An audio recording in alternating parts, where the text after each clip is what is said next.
Perfect होता है, मैंने आपको बताया परफेक्ट का मतलब है काम पूरा हो जाना। काम जो है आपका वो क्या हुआ है, पूरा हुआ है।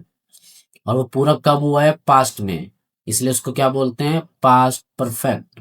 जैसे हम सब अपने स्कूल पहुंच चुके थे, मतलब जो पहुंचने का काम था वो पूरा हो चुका था। We had arrive to our school, इसकी एक हेल्पिंग वर्ब होती है जिसको हम हैड कहते हैं। और इसमें भी सिंगुलर और प्लूरल का कंसेप्ट नहीं होता, सबके साथ हम हैड लगाएंगे, चाहे सिंगुलर हो और चाहे प्लूरल हो और चाहे आई हो, कुछ भी हो। जैसे मैं रिवाइज करा देता हूँ, प्रेजेंट का जो परफेक्ट हमने बनाया था उसमें दो हेल्पिंग वर्ब होती थी, एक को हैज कहते थे और एक को क्या कहते थे, हैव कहते थे। हैज किसके साथ लगती थी, सिंगुलर के साथ, और हैव किसके साथ लगती थी, प्लूरल के साथ। ये समझाया था।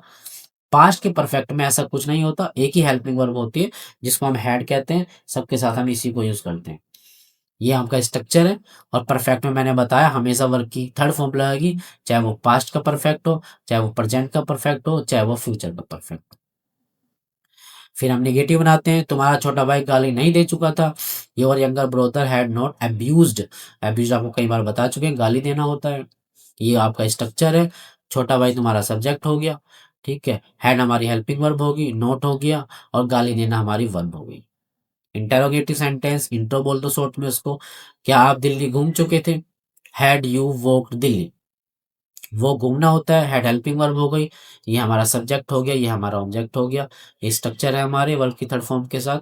और डब्ल्यू एस फैमिली है, हम सब कैसे अंग्रेजी सीख चुके थे, तो कैसे फिर आ गया, हाउ लगा दिया हमने, हम के साथ हेड लगेगा, सबके साथ ही हेड लगेगा। और we all learn English, learn मतलब क्या होता है, सीखना, LEARN। और जब इसके साथ हम टी लगा देते हैं तो ये बन जाती है वर्ब की थर्ड फॉर्म। और नीचे हमारा स्ट्रक्चर है।